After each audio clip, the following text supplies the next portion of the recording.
Ei, chegamos aqui no Templo de Karnak em Luxor. Luxor, antiga Tebas, capital do Egito no Império Novo. O Império Novo começou em 1550 a.C., foi até 1069, se eu não me engano. Lá pelos 1500 a.C., essa parte do Alto Egito tomou aqui, conseguiu reunir o Egito após uma sucessão lá no período intermediário de guerras e tudo. Marcou o Império Novo mesmo, foram faraós, guerreiros, violentos, e viu-se que sem o militarismo o Egito não ia conseguir ter sucesso. Esse militarismo foi gigantesco, no Império Novo foi investido tanto na parte da marinha, com as galés de guerra, transportando vários soldados. Os militares e os soldados passaram a ter salário, não podiam ascender socialmente, mas tinham salário, foram muito valorizados. Um domínio que o Egito chegou até o rio Eufrates, assim, foi a maior parte a expansão do Egito foi a maior que teve, foi justamente no Império Novo por causa desses faraós guerreiros. Ramsés II é um dos mais famosos, Tutmés I também, Tutmés III, considerado o Napoleão do Egito, expandiu para todo lado, foi o único que chegou do outro lado do Mediterrâneo, pegando Canaã, Síria, tudo passou a ser do Egito nessa época. Teve a Guerra dos Hititas, assim, é uma história grande, mas na verdade todas marcadas pelo ponto militar chamada Era de Ouro, porque coletava imposto dessa galera toda que foi dominada, ficou muito rico e investiu muito nesses complexos de templos, nessa parte aqui, daqui de cima, do Alto Egito. Vamos dar uma olhada aqui no complexo de Karnak, que é gigantesco, né? Vou dar uma olhada assim, não dá para ver tudo, tem que passar o dia inteiro, assim, vamos ver as partes principais.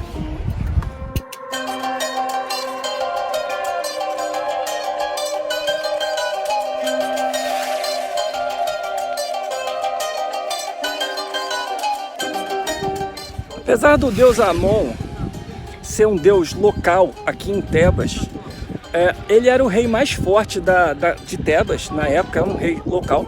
Era tido quase como o deus maior, mas se conflitava lá com o deus Ra, o deus criador da mitologia, mais famoso lá no sul e tudo. Como aqui os sacerdotes mandavam muito na região de Tebas, e esses faraós do Império Novo eram daqui, oriundos daqui, eles fizeram a fusão de Amon com Ra. O deus Amon se fusionava ao deus Ra, o deus Sol, e virava Amon-Ra, o deus dos deuses. Esse templo aqui, o Templo de Karnak, é dedicado a ele, aqui em Luxor, antiga Tebas. Um complexo que iniciou lá pelos anos de 1500, a sua construção, mas foram décadas e décadas e séculos depois de construções em sequência, que, pra você ter uma ideia, até no século III depois de Cristo, os romanos ocuparam esse complexo, e cada um que veio, né, cada faraó que veio, principalmente no Império Novo, Ramsés II então, construía mais um puxadinho a mais, acabou virando um complexo de muitos templos, quase uma cidade gigantesca, o Templo de Karnak.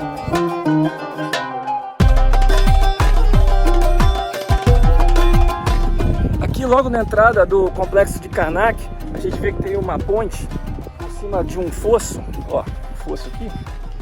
Nas épocas de cheia do Nilo, que o Nilo não enche mais por causa da barragem que fizeram, né, de Assuã, enche aqui, enchia até aqui, as pessoas vinham de barco.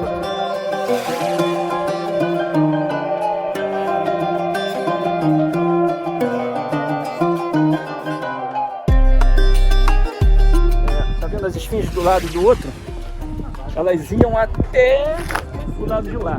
Lá na parte da montanha lá, tem uma rua de 2 quilômetros com essas esfinges do lado e de outro. E no fim, aqui está o complexo de Karnak, e lá para trás o templo de Luxor, né? Então ficava uma coisa ligando, e essas figuras eram representadas, iam com a população uma vez por ano, na época de cheia do Nilo, de um lado até o outro, a famosa festa de Opet.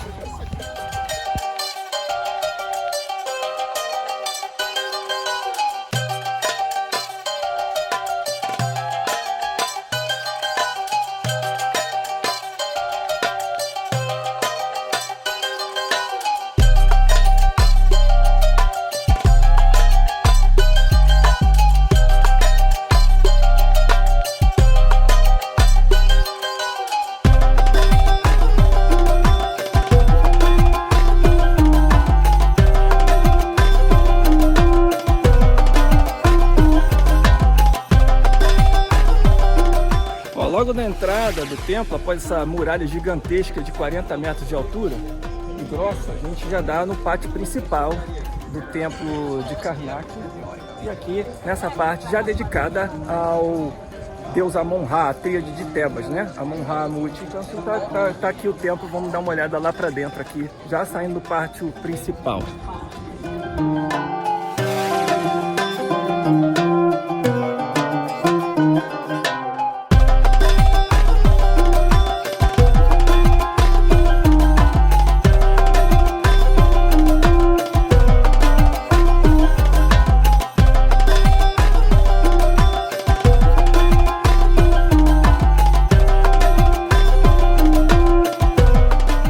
Na parte dedicada, você vê aqui, ó, a tríade de Tebas.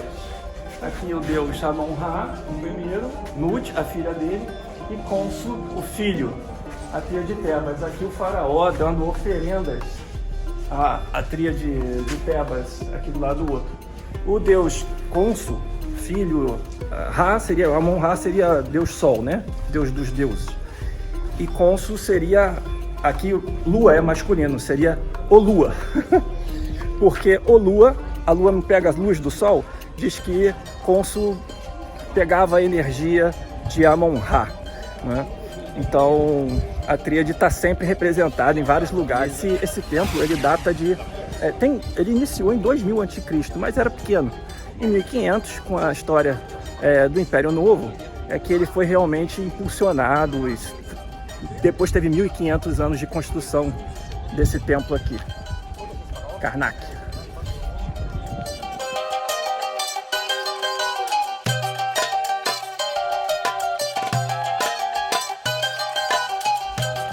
A ligação aqui, os sacerdotes aqui do Alto Egito eram extremamente poderosos, principalmente aqui os de Tebas, quase que rivalizavam com a força do faraó.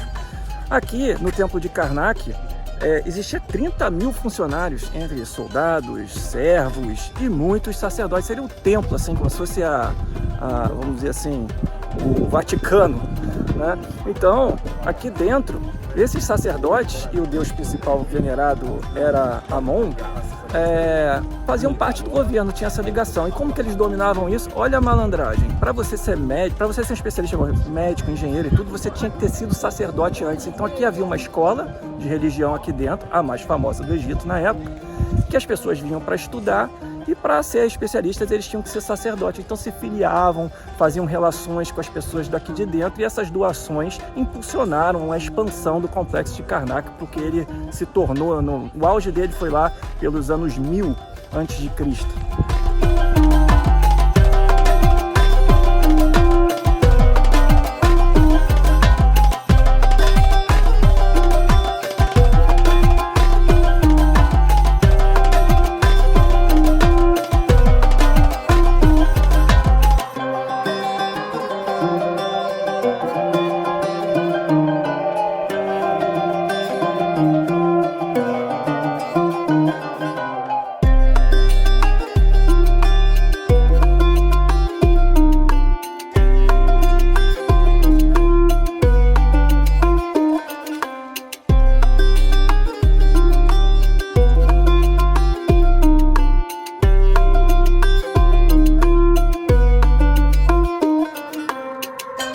Aqui seria o portão principal, né? Aqui um portal de madeira gigantesco aqui, que dava entrada a esse saguão, onde tinham essas colunas.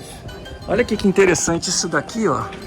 Essa linha, aqui está escrito em árabe, 1887, teria onde chegar do nível do Nilo. Você vê como é que o Nilo, quando enchia, alagava o tempo todo por dentro.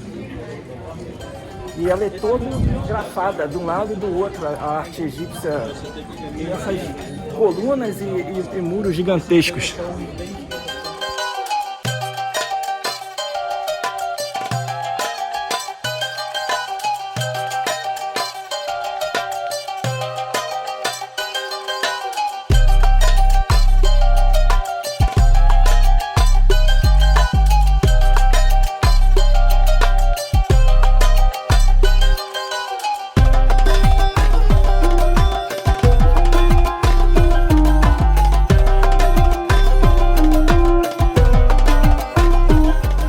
Essa parte, todo o templo tem um hipostilo, são colunas.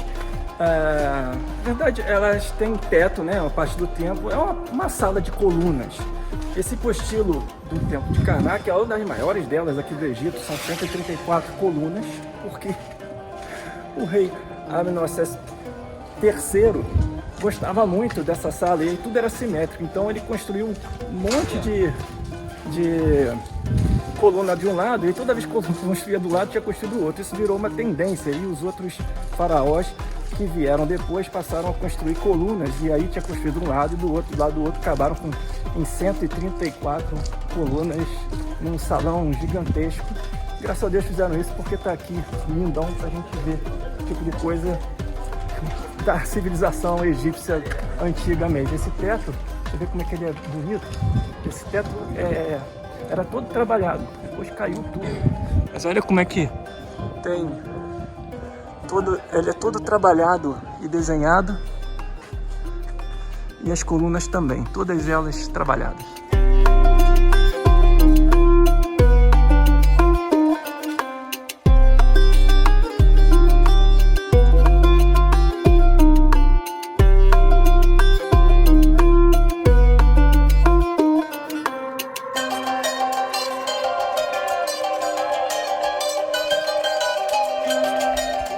Essa parte aqui, mais pobrinha, parece uma parte mais antiga, mas na verdade é uma parte nova.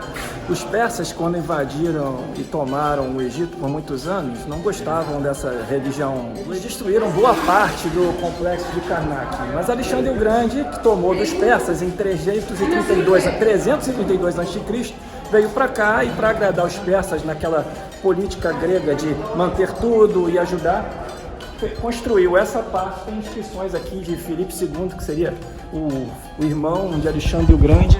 Então essa parte é nova, apesar de não estar muito... Aqui, ó, em azul, o céu sempre azul, porque aqui seria o paraíso, na parte do templo que fica aqui no fim, né?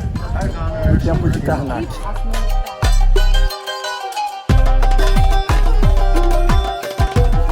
O pessoal estava aqui batendo foto na cabeça daquela estátua. Seria a estátua de Nefertari, que seria bonita, seria a primeira mulher de Ramsés II. Aqui, ó, no caso, é a estátua dela, e o pessoal vem aqui atrás e bota a cabeça e bate foto para fazer às vezes de Nefertari.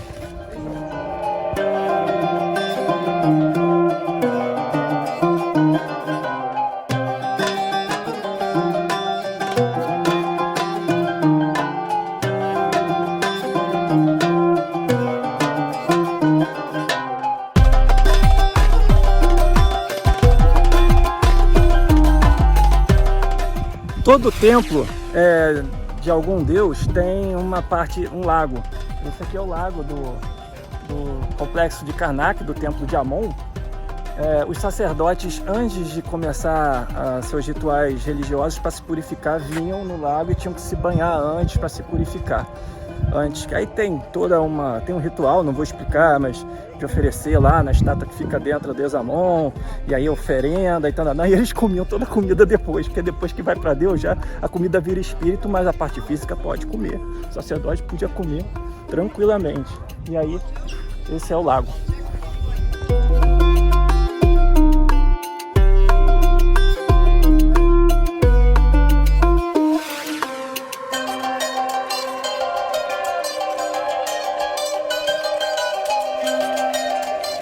Esse aqui, o escaravelho, é muito cultuado aqui no Alto Egito. Eles acreditavam na mitologia que tudo veio, na verdade, do Nilo. O Nilo, quando o Nilo baixava, o primeiro que saía era do fundo, era um escaravelho azul que tem aqui. Ele trazia uma bolinha, dizem que é bola de fezes, mas parece que é relacionada à fecundação dele. Ele tem uma bola que eles diziam que é a representação de sol. Então, na mitologia, eles achavam que para o sol nascer, um escaravelho gigante ajudava o sol nascer. Então, Quemel seria o deus do sol nascente e é relacionado à sorte na mitologia egípcia. Por causa disso, eles acreditavam que você tinha que dar 7 voltas no sentido anti-horário ao redor do escaravelho. Por isso que as pessoas ficam aqui rodando em volta do deus Kemel, representado aqui no complexo de Karnak, para ter sorte.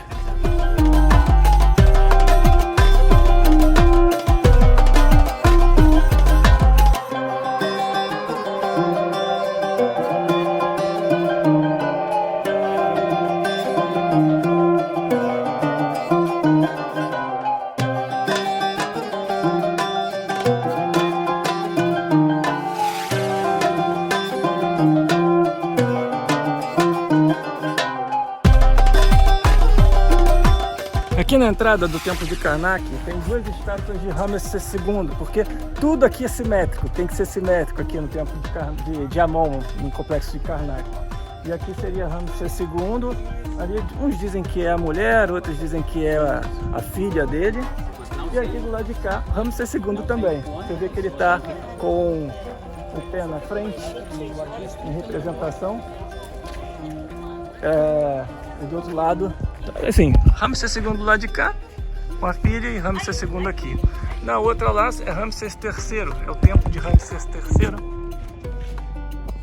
E aí tem Ramsés III de um lado e do outro também. Como eu havia dito, no Império Novo é um império de faraós guerreiros, militares. Pode ver que Ramsés II está com o pé esquerdo à frente. Aqui está com a filha, não está, mas aqui ele está com o pé esquerdo à frente. Você vê que lá em Ramsés III também está com o pé esquerdo para frente. Essa simbologia do pé esquerdo para frente, que seria o lado do coração, indica, na época, né, o que acreditavam, é que as estátuas com o pé para frente, como os faraós eram os sacerdotes e protetores do país, quer dizer que eles estavam prontos para a guerra a qualquer momento, a defender o país de coração.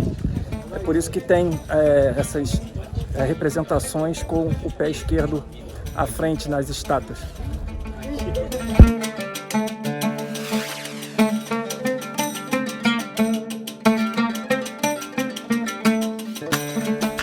O templo de Karnak, o templo de Amon, no complexo de Karnak, lá no fundo lá. E aqui o templo de Luxor, com as suas histórias. O templo de Luxor foi construído por Amenófis III. Ele, na verdade, não sabe direito quando começou, mas foi ele realmente que construiu o restante dele. O templo famoso na cidade de Luxor, à margem do Nilo, bem perto da entrada do Nilo, um dos grandes monumentos aqui da cidade de Luxor, antiga Tebas.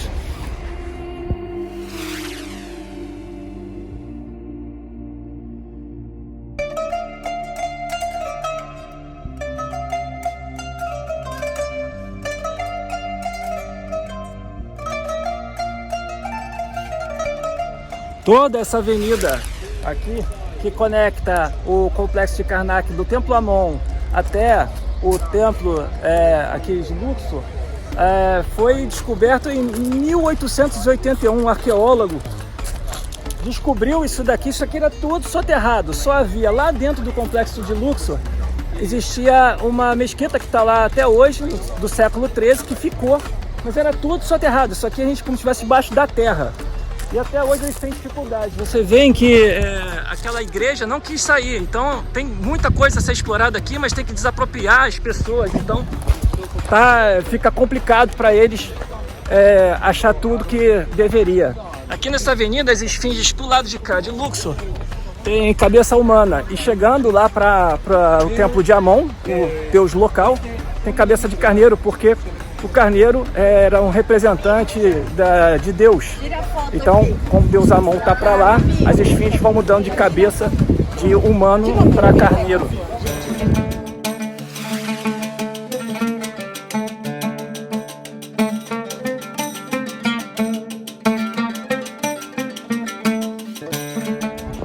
Esse obelisco aqui, o obelisco do templo de Luxor, tem fama. Tudo é simétrico, né? Tem o obelisco do lado de cá, cadê o outro do lado de lá? O outro do lado de lá, na ocupação francesa, em 1798, Napoleão levou o de lá para a França. Está lá na Place da Concórdia, aquele obelisco da Place da Concórdia. É o obelisco roubado do Egito. Depois parece que Mohamed Ali tinha dívidas com a França e tudo, e acertou, esse negócio virou presente. Mas essa história é meio mal contada. Na verdade, o obelisco foi roubado. O obelisco é muito importante no Egito Antigo. Eles dizem que a cabeça dele, bem, tinha ouro lá em cima, né? E aí dizia que quando Deus ascendesse, o Deus Sol, saísse na Terra, o primeiro lugar, os primeiros raios de luz brilhavam no alto do obelisco. E aí vem que tem macacos aqui, ó. Os macacos aqui na base. É porque os macacos na África, quando o sol sai, eles fazem festa, né? Eles gritam e tudo. E aí os egípcios antigos acreditavam que eles estavam saudando o sol. Então, no caso aqui, o obelisco, quando sai a luz, né, do dia, o Deus está emergindo, ele brilha lá e os macacos comemoram, acordam a população e saudam, avisam a população que o sol, o Deus chegou. Essa é a simbologia dos obeliscos no Egito Antigo.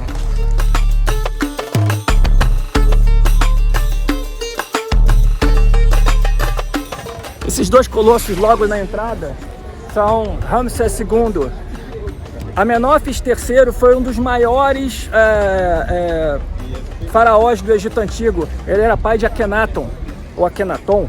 Akenaton foi um faraó famoso também, mas Amenófis III teria construído muito. Foi o que mais deixou construções de arte no Egito, mais herança desse tipo, e depois Ramsés II também. Tanto é que ele é famoso justamente porque ele se autorretrata o tempo todo.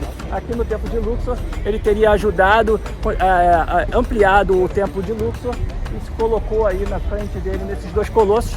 E esses painéis mostram a passagem, agora está apagadinho, mas a passagem da principal vitória dele, a vitória contra os hititas. O pai dele começou uma batalha contra os hititas e ele terminou, ganhou a guerra, e aí ficou Ramsés II, o Grande. Ele botou um título lá dele, o Poderoso, uma coisa assim, que está representado aqui nas paredes da entrada do Templo de Luxor.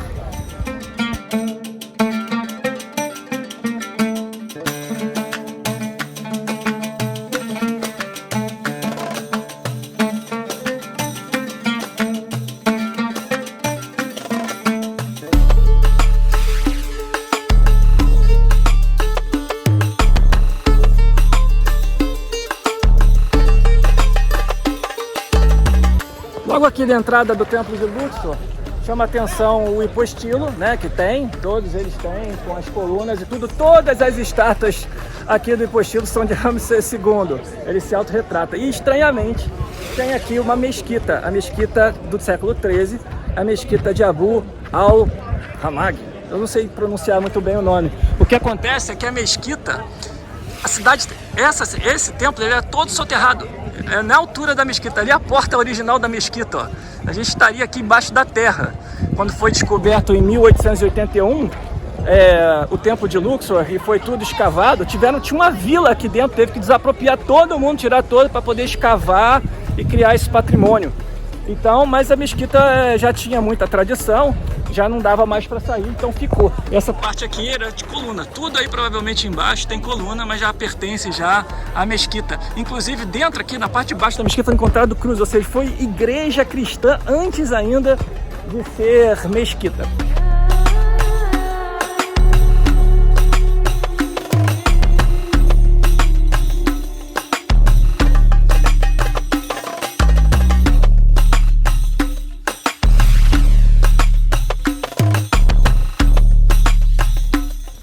Aqui na entrada do templo, depois da outra porta, a tríade de Tebas. No caso, o deus Amon, já sem cabeça, a deusa Mut e Khonsu. Aqui a tríade de Tebas, que esse templo, o Templo de Luxor, é dedicado à tríade de Tebas. E do lado de cá, quem mandou fazer? Tutankhamon, o famoso Tutankhamon.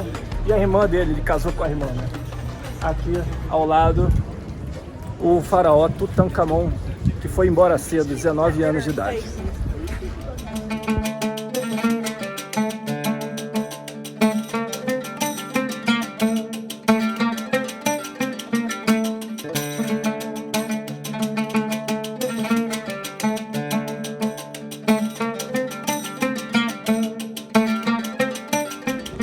Esse pátio aqui tem 64 colunas de papiro, seria o papiro fechado, sustenta. Agora, é estranho o pátio ter dois pátios, né? O templo de Luxor tem o pátio primeiro lá e esse aqui. A explicação que eles acham é que Amenófis III teria construído esse pátio que estamos aqui, tá? E aí depois Ramsés I, Ramsés II, que terminou o templo, aumentou ele muito, teria feito um pátio só para ele lá na frente, para botar as estátuas dele lá na frente, não é? Só que assim, se o de lá tem as estátuas de Ramsés, aonde estariam as estátuas desse templo aqui? Tem uma explicação, na verdade, não uma descoberta. Uma pessoa que trabalhava aqui reparou que esse solo, que não é mais esse piso, era muito diferente dos outros. Ele falou, olha, chegou para os arqueólogos e falou, tem coisa aqui, tem coisa. Eles cavaram 3 metros, não acharam nada e iam desistir. Ele falou, eu tenho certeza, pode cavar só mais 1 metro. Acreditaram nele e realmente encontraram 24 estátuas, que seriam as estátuas que cercam, que estariam dispostas aqui nesse pátio de Amenófis I. Essas estátuas foram para o Museu de Luxor, estão lá, são estátuas intactas. E por que teriam enterrado as estátuas? A provável explicação é que com a chegada das novas religiões, os sacerdotes aqui enterraram para proteger os deuses, porque destruíam tudo, né? E acabaram conseguindo, um dia vão achar, e acharam realmente as 24 estátuas preservadas por algum motivo.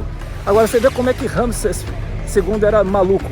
Ele fez um outro pátio e depois ele estava estendendo esse templo para cá. Você sabe que, falei, né, o templo de Amon, lá no Complexo Karnak, tinha 2 km para lá. Parece que a intenção dele era construir um templo daqui até lá, para dizer que, para ver qual era o sonho de grandeza de Ramsés II. Não deu tempo, mas esse aqui ficou subordinado ao templo maior lá, o templo de Amon lá no Complexo de Karnak.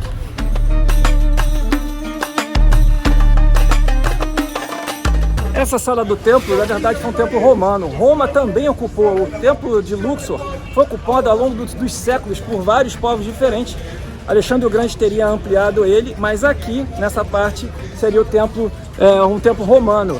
Inicialmente, você vê que tem os hieróglifos por trás, mas você vê que quando o templo romano foi construído, você vê que tem pinturas ainda residuais da época de Roma. Tá vendo aqui? Aqui também, na entrada dessa porta, você vê que tem tinturas, botaram por gesso apagando os hieróglifos. Tá lá descascado também. Dessa parte romana, da ocupação romana, século III depois de Cristo. Os romanos ocuparam aqui o templo de Luxor.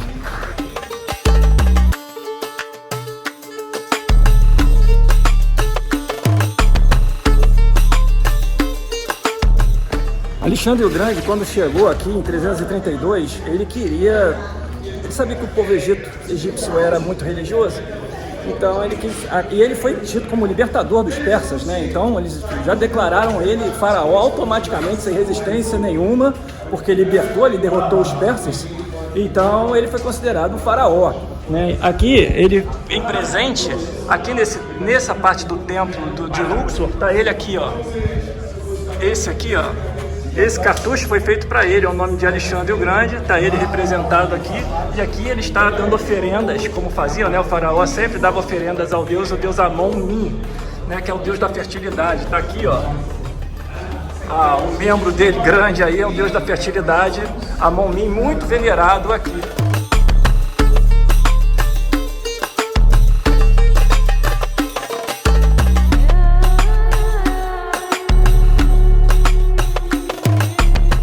Saindo aqui do templo de Luxor, existia a festa de Opet, eles chamam Opet aqui. Essa festa é uma festa anual, acontecia uma vez por ano, na época do cheia do Nilo. O Nilo enchia e os barcos chegavam até a beira dos templos. O templo de Luxor, ele é conectado ao templo de Amon, lá no complexo de Karnak. Então, a tríade de Tebas, o deus Amon, a sua mulher Mut e o deus Lua, né, que é o filho dele, o cônsul, as figuras deles eram levadas pelos sacerdotes vestidos de linho, carecas e tudo. Era como se fosse um carnaval anual que tinha aqui na cidade de Tebas, atual Luxor. Eles levavam essas imagens com a população toda ao redor até lá, até o outro lado, em Karnak, e voltavam. Esses 2 quilômetros eram feitos uma vez ao ano, nesse festejo tradicional que durou muito tempo. Depois, com a ocupação e o Islã, o Egito virou muçulmano, essa festa passou a permanecer, mas com outro nome, com outro tipo de festejo, mas baseado ainda nessa festa de deuses egípcios do passado, a festa de Opet.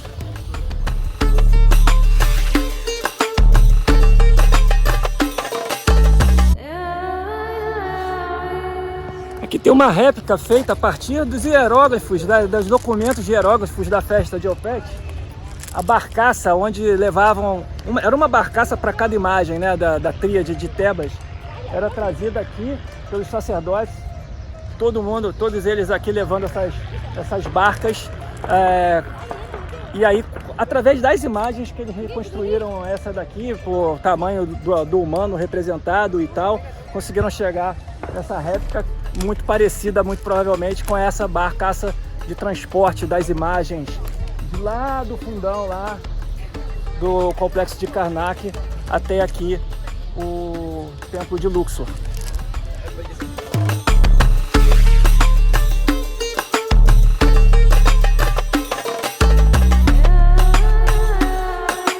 O membro dele grande aí é o deus da fertilidade, Amon-Min, muito venerado aqui, né? Aqui tá sujinho porque o povo passa a mão, né? Sabe como é aquele negócio, né?